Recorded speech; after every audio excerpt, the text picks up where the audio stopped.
So since we released our video review of the DJI Lito series, the 1 and the X1, many of you have gone out and bought this fantastic little drone. But one of the common questions we get asked is, how do you get the best quality footage coming from this camera? Well, in this video, I'm going to run down the best settings to use in the Lito X1. And then Lucian in Manchester is going to show you the best settings for the Lito 1, which is the more basic version of the two cameras. I'm going to show you how to edit the log footage that comes from this camera in Final Cut Pro and the DJI Studio. And then up in Manchester, Lewis and Lucian will show you how to edit and just tweak the footage, because you can do a little bit less with the Lito than you can with the Lito X1 in Premiere Pro and the DJI Studio. So let's get into it. Let's change some settings on the X1 first. So first things first, you're going to want to make sure that you've got your drone switched on. And I'm just going to put it here on my desk. And then I've got my iPhone connected to the controller. Now, of course, if you've got the controller with the screen, this works just the same. So what I'll do is I'll screen record the iPhone as I'm talking, and we can put that up here. So essentially, when you open up the app, you want to make sure, first of all, you are getting the latest updates. This is going to ensure that you're getting the best quality. But what we're going to do, let me just tap out of that. We're going to hit Go Fly. This means we have a live connection now directly with the Lito X1 itself. So first of all, what I'm going to do is, what I would recommend is tapping the three dots in the top right hand corner. Then if you go to safety, these are the settings that I have on, and I'll just quickly brush over these. These aren't really quality settings, but they do help me get some really nice footage. So manual obstacle avoidance, I have it on bypass, so the drone is going to fly around any object that it gets close to. Bypassing options normal, you can have it set to nifty as well. Display the radar map, I have that switched on. The rest of these settings I have pretty much set to normal. Now, if you are having any issues with the drone doing anything slightly odd, this is where you can also calibrate your drone as well. Next up, let's go to control. We're going to tap that. I have the display zoom set to larger text. I just like it so it's easier to read, especially if you've got a little bit of glare on your screen. That's about it for there. You can of course change your buttons on the back here, but next let's go across to camera, and this is the big one. Out of the box, you may find it looks like this. So I've just tapped that and it's in normal coding format, H.265, 50 Hertz. This will look very, very similar, in fact, to the Lito 1. But because this is the X1, the more pro version of the camera, we have the ability to film in D-Log-M, and that's what I recommend. So first of all, go to color and then tap D-Log-M. Next up, you've got Color Display Assist. Now, when you film in a log format, some of your footage can actually look very grey on screen, and it's a little off-putting if you're not quite sure how it's going to look when you've stopped recording, right? So you can turn this on, and what this is going to do, this is going to make it look like it's colorized, color graded in a way on the screen as you're recording, but it's still going to give you that grey output file, which you will need to grade or add a LUT to in your editing program of choice. Now, coding format H.265, it's locked to that. Format MP4, locked to that. Now, anti-flicker, I'm in the UK here, so I'm setting mine to 50 Hertz. I would recommend either setting it to auto or 50 Hertz if you're in the UK or Europe, 60 Hertz if you're in the US, or just set it to auto. It always works really well as well. And there we go. Grid lines, I actually usually have these on, so let me just turn that off for a second. So grid lines, as you can see here on the screen, I've just got the Mac there. This gives you your rule of thirds. So if I tap that again, we now have rule of thirds, which is super, super handy for framing. And we'll do another video all about that. Okay, now peaking level, I actually have off for this. White balance, I have it set to auto because the camera does such a good job of white balance. If you're in a more controlled environment, then maybe I'll control it. Or if you don't want your colors to change as you're filming, you can set white balance. Now, style, this is a key one. This is one that I would personally recommend, and obviously it's down to taste, but I would always bring the sharpness, by default it's probably on 0 or maybe even +1. I would bring that down to -2, and noise reduction, I would also bring that down to -2 as well. I'm pretty sure this is the settings that Lucian is going to use as well. But this is what I would recommend. This just takes out that over-sharpening processed look that you get sometimes in the standard profile. Now, a lot of people really like it to look very, very sharp, and if you're worried about noise and you want to do as little editing as possible, that's where I would maybe turn these up to 0, maybe even +1. But because we're going to tinker around with the edit, I'm going to leave these on -2. And that's it for the camera. We're good to go. You can go out and get recording. Okay, that's our settings changed here in the app and on the drone itself. It will actually update straight away. Next, I'm going to take some of the footage that we've recorded with this drone straight into Final Cut Pro and the DJI Studio, and I'll show you how I color grade it in each of those programs. So let's jump over to the Mac now. Okay, so now we're in Final Cut and I've brought a few clips in filmed on the Lito X1. And as you can see, straight out of camera, they actually look like not too bad, but they're just a little bit on the flat and gray side. Now, the first thing I'd recommend is going to DJI's website just to get the basic conversion LUT, because this conversion LUT is sort of like your starting position. This is going to get your footage looking fairly good straight out of camera. So in Final Cut, all you need to do is select a clip, come down to your effects and type in the word LUT. I'm going to drag and drop that, first of all, just onto this clip. And then when I've downloaded the LUT from the DJI website or an editor's keys LUT, something like that, you can then go down to your LUT and you can find the one that I've got here, which is the DJI Lito X1. And you can see, just look at that, the color that it brings back. And it looks so good. If I just turn that on and off a couple of times, so you can see that, look at the difference that that is making almost straight away. Now, a little tip here in Final Cut, you can either copy that, select a load of clips and just paste attributes. But also another good way is a slightly different way. Just say you knew you wanted to apply that to all of these clips, is come here and then go to File, Edit, and then you want to go to Add Adjustment Clip. You can also use the keyboard shortcut, which is Option and A, and that's going to instantly add an adjustment clip. So I'm going to drag that across here. And now instead of applying that LUT just to that single clip, I'm going to apply it to the adjustment clip right here.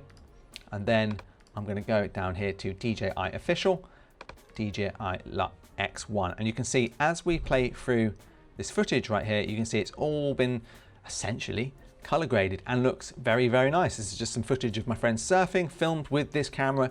Look how fantastic this footage looks. Now, what if you want to take this a step further and maybe color grade it? And then what if we want to play with some LUT? So what I'd recommend first of all is going to View and go down to Video Scopes. Now, Video Scopes shows you your shadows and your highlights. So this is my personal tip if you want to get your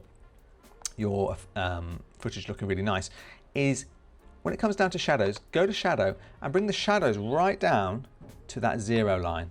Highlights, take them right up, it's already there, to that top line there. And the midtones, have a play around with it. Some things look good with the midtones down, brought lower like that. Sometimes they look better if they're a little bit higher. Actually, this looks kind of all right where it is. Now, this is where I would kind of maybe not apply adjustment clip to all of your clips. If you have a lot of clips that were filmed at different angles, different lights, different times of day, I would probably go through and do them one by one. But you can see already, just a clip here of my friends, or even me, that, there we go, just got this little clip there of me. If I just pause that there for a second, and turn that on and off, just the color wheel difference there. But you can see the midtones probably of my jacket is a little bit too low on that one, and the shadows have gone down, so you would need to bring it back up for each clip. Midtones, you want to see the detail on the jacket and the highlights. And again, if we turn the LUT on and off and the effects, that's what it originally looked like, quite gray, and now we've added some nice color. I'm just going to turn that back on, turn the effects on, the custom LUT. There, it's looking really good, and we can just play through this footage here. I'm just going to drag this out. Got a nice shot of the lighthouse right here, and it looks really, really good. Now, if you're like me and you want to make your footage look much more cinematic, you can also apply a LUT, because this D-Log-M format is really, really good for color grading. So let me show you some base LUTs. Okay, so I've removed the LUTs from that adjustment clip and the adjustment clip. We're going to start this again. I'm going to hold Option A, add an adjustment clip, and then I'm going to go to Custom LUTs again. But this time, this is where you can play around with LUTs. You may be new to LUTs. So there's an Editor's Keys D-Log-M LUT pack that I'm going to show you. So we're going to go to Editor's Keys D-Log-M, and this is a pack specifically designed for the D-Log-M picture profile, so you can get a cinematic look straight out of camera. So let me just run this through. So look at that. a nice crushed detail look. This one's called City Pop. I'm just going to turn this off here, play through that as we play through some of these clips, and look at the cinematic feel of that. Doesn't that look just fantastic? Now, you can turn this down as well. So if you turn on one of these LUTs and you think this looks too intense, you can adjust this slide at the top here and just drag this up and down. Let me show you a few more of these LUTs. So we've got Fallout as well, which is just a slight variation of that LUT we were just looking at. Harvest Sky, which you can see is quite a different look. Really like that one. Let's get one to the one that I use all the time. D-Log M LUTs is Holiday Haze or Latte. I really like Holiday Haze because this one looks almost like vintage looking. So if you drag this across the clips here, imagine a day at the beach, you're playing this clip through. It almost looks like an 80s vintage film, doesn't it? Look at this. It was filmed in 50 frames a second, which means we can slow the footage down as well. But just look how beautiful that looks. One of my favorite LUTs, the Holiday Haze LUT. It looks really, really good. Even on skin tones there, look at that. And again, if I turn the custom LUT off, this is what it looks like before. I'll just play for these two clips. Quite dull, quite lifeless.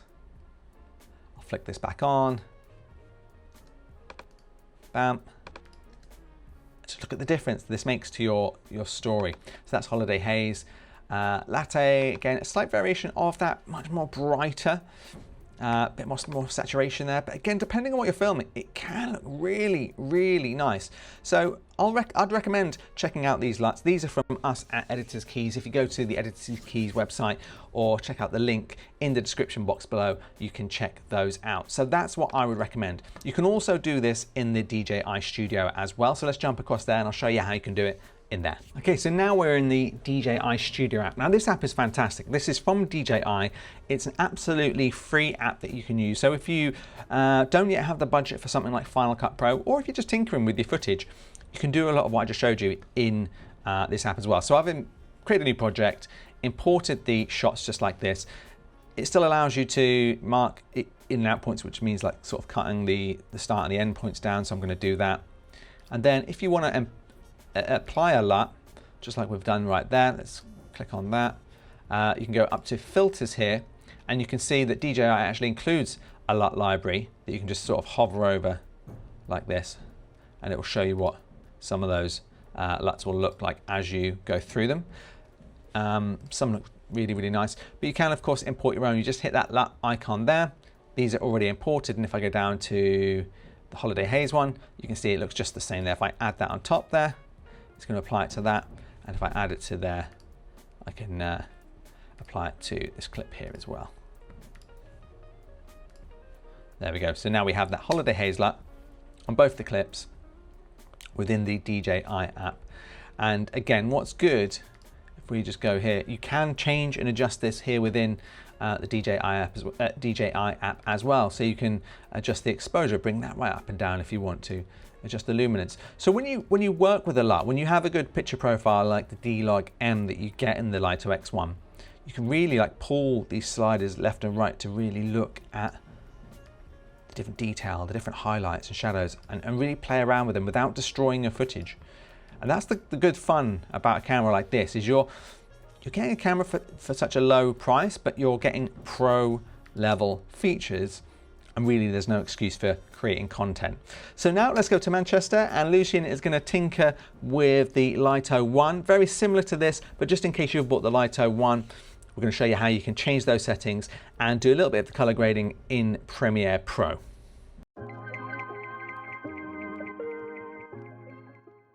So turn on the Lito drone and the DJI controller.